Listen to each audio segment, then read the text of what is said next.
Hello guys, आज का जो हमारा कंसेप्ट है गाइज, आज का हमारा टॉपिक है डीबीएमएस। तो गाइज डीबीएमएस के अंदर एक कंसेप्ट आता है कि व्हाट इज नॉर्मलाइजेशन।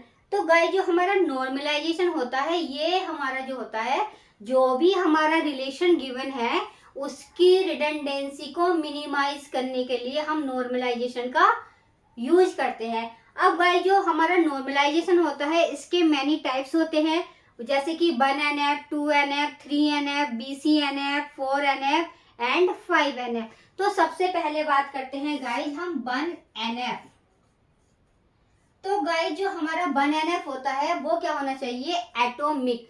जो भी हमारा ईच एट्रीब्यूट होता है रिलेशन के अंदर, तो वो क्या होना चाहिए? एटॉमिक। 1NF क्या होना चाहिए गाइज? एटॉमिक। अब गाइज मैं आपको एक बात बताती हूँ कि अगर हमारे पास कोई भी फंक्शनल डिपेंडेंसी गिवन है रिलेशन के अंदर, कि एक रिलेशन गिवन है और उसके पास में क्या दे रखी है? Functional dependency. तो गाइज वो हमेशा क्या होता है? 1NF। वो हमेशा क्या होगा गाइज? 1NF। अब बात करते हैं गाइज हम 2NF कि 2NF क्या होता है। तो गाइज जो हमारा 2NF होता है, तो ये क्या होता है कि it does not contain partial dependency.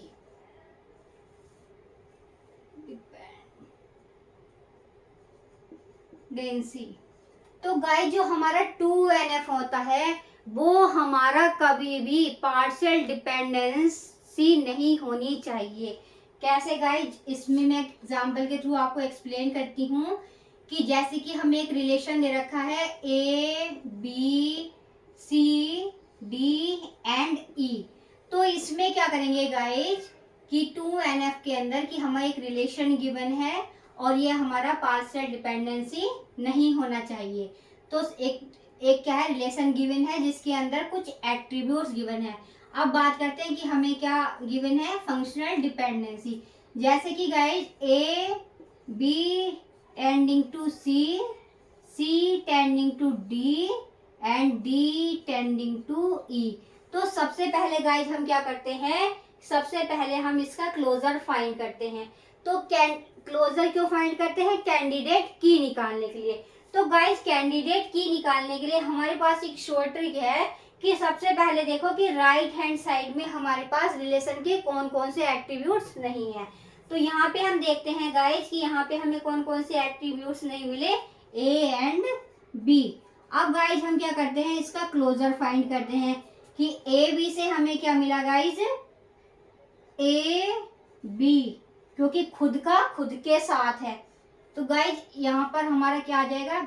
ऐसे नहीं आएगा। तो यहाँ पर हम करते हैं कि A tending to C and B tending to D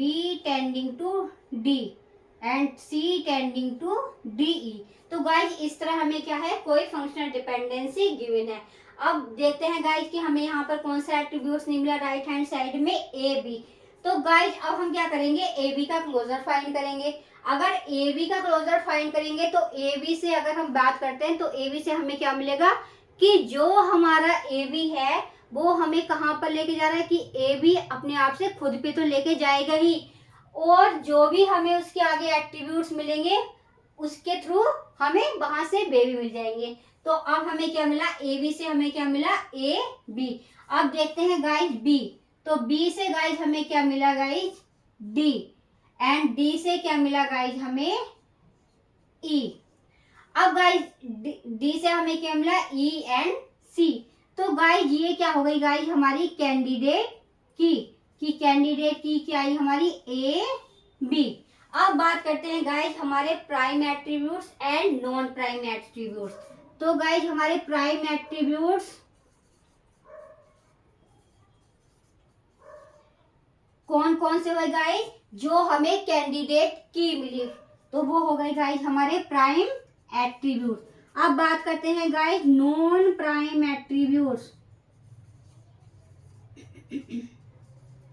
तो गाइस नॉन प्राइम एट्रीब्यूट्स वो एट्रीब्यूट्स होते हैं जो कि रिलेशन के अंदर कैंडिडेट की के अदर हमें क्या मिलते हैं, जो भी क्या रिलेशन के अंदर एट्रीब्यूट्स बच जाते हैं वो होते हैं हमारे नॉन प्राइम एट्रीब्यूट। तो यहाँ पे हमें क्या क्या मिला, सी कोमा डी कोमा ई। अब गाइस देखते हैं कि हमारी पार्शियल डिपेंडेंसी। तो गाइस हमें यहाँ पे क्या मिला, ए एंड बी। तो अब हमारा क्या हो रहा है गाइस कि जो हमें फंक्शनल डिपेंडेंसी गिवन है कि A tending to C and B tending to D. तो गाइस जो हमारी कैंडिडेट की है, अगर गाइस ये ब्रेक हो गई तो ये क्या हो जाती है, हमारी पार्शियल डिपेंडेंसी। तो ये हमारी क्या नहीं होनी चाहिए, पार्शियल डिपेंडेंसी नहीं होनी चाहिए। अब बात करते हैं गाइस 3NF। तो गाइस जो हमारा 3NF होता है, it does not contain transitive dependency. तो गाइस जो हमारा 3NF होता है उसके अंदर कभी भी ट्रांजिटिव डिपेंडेंसी नहीं होनी चाहिए। जैसे कि गाइस अगर हमारे पास एक एग्जांपल गिवन है कि A tending to B, A tending to B and B tending to C। तो गाइस हमें यहाँ से क्या मिला, A टेंडिंग टू C। तो गाइस ये हमारी क्या हो गई, ट्रांजिटिव डिपेंडेंसी। अब बात करते हैं गाइस 4NF। तो गाइस जो हम 4NF का यूज करते हैं, ये क्या करते हैं, मल्टी वैल्यूड डिपेंडेंसी के लिए, multi valued dependency. And 5NF guys join dependency के लिए। अब इसमें गाइस एक टाइप और बचता है BCNF। तो जो गाइस हमारा BCNF होता है वो क्या होता है, वॉइस कोड नॉर्मल फॉर्म। क्या होता है गाइस, ये वॉइस कोड नॉर्मल फॉर्म। तो गाइस जो हमारी एक नॉर्मलाइजेशन है गाइस, इसकी एक क्या होती है, हिरार्की। क्योंकि गाइस इसके अंदर हमसे कंफर्म कर लिया जाता है, क्वेश्चन पूछ लिया जाता है कि अगर कोई रिलेशन BCNF में है तो वो 3NF में होगा या 2NF में होगा या 1NF में होगा। तो इस तरह का गाइस हमसे क्वेश्चन पूछ लिया जाता है। तो गाइस सबसे पहले आता है गाइस हमारा BCNF, जिसके पास क्या होती है, सबसे ज्यादा रेस्ट्रिक्शन होती है। देन आता है गाइस हमारा 3NF, third normal form. Then आता है गाइस हमारा 2NF एंड लास्ट आता है गाइस हमारा 1NF। तो गाइस यहाँ पर ध्यान रखना, हमसे एक क्वेश्चन कंफर्म किया जाता है कि अगर कोई रिलेशन BCNF में है, मतलब जो सर्किल छोटा है अगर BCNF में है तो वो रिलेशन 3NF में भी होगा, वो 2NF में भी होगा एंड 1NF में भी वो रिलेशन होगा। लेकिन गाइस हम उसको ये नहीं बोल सकते कि अगर 1NF है तो वो 2NF भी होगा, 3NF भी होगा एंड BCNF भी होगा। तो गाइस इसके लिए हमें क्या करना पड़ेगा कि अगर रिलेशन 1NF में है, क्या वो 2NF में है या नहीं है, तो उसके लिए गाइस हमें कुछ रूल्स सीखने होंगे कि हम इसको कैसे फाइंड कर सकते हैं। तो गाइस पहले हमें एक इम्पोर्टेंट मैं आपको पॉइंट बता रही हूँ कि अगर हमारा रिलेशन अगर रिलेशन BCNF में है तो देन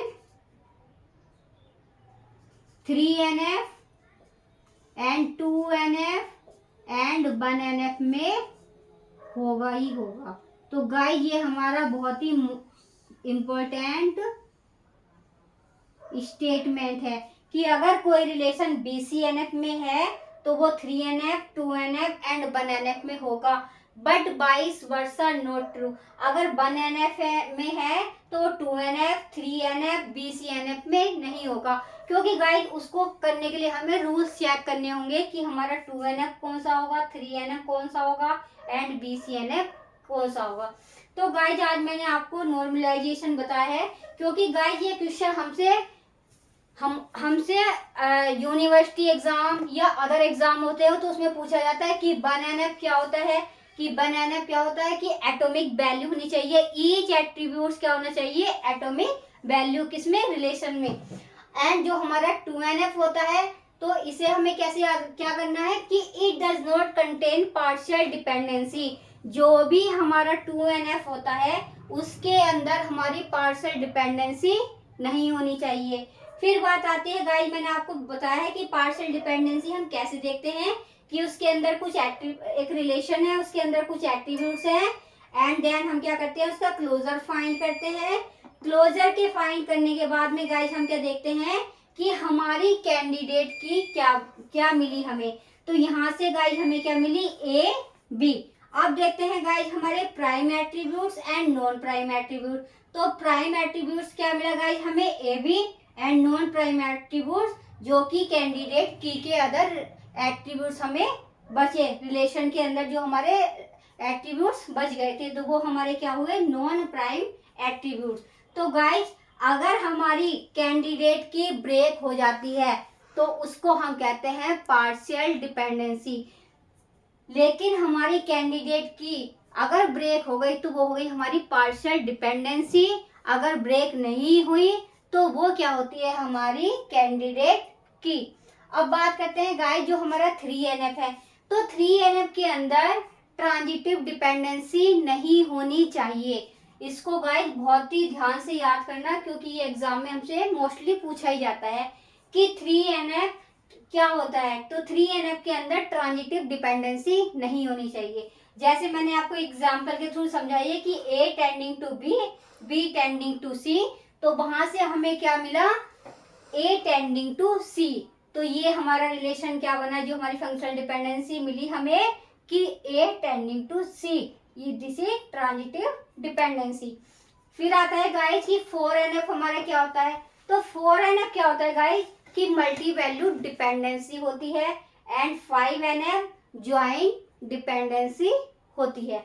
अब गाइस इसके अंदर हायरार्की हमसे पूछ ली जाती है कि जो हमारे रिलेशन नॉर्मलाइजेशन की फॉर्म है, तो ये बताओ कि जो हमारा BCNF रिलेशन है या 3NF रिलेशन है, 2NF है या 1NF में है। तो हमें ये ध्यान रखना है कि जो भी हमारे BCNF से ऊपर के रिलेशन है तो वो जो कंटेन करेंगे BCNF के अंदर कंटेन करते हैं कि it contains, BCNF contains 3NF, 2NF and 1NF, but 1NF does not contain 2NF, 3NF and BCNF। तो गाइस ये हमारा एक इम्पोर्टेंट स्टेटमेंट है कि अगर कोई रिलेशन BCNF में है तो वो किस में होगा, 3NF में, 2NF में एंड 1NF में। तो थैंक यू गाइस। अगर आपको मेरी वीडियो अच्छी लगे तो शेयर करें, लाइक करें एंड सब्सक्राइब करें। Thank you.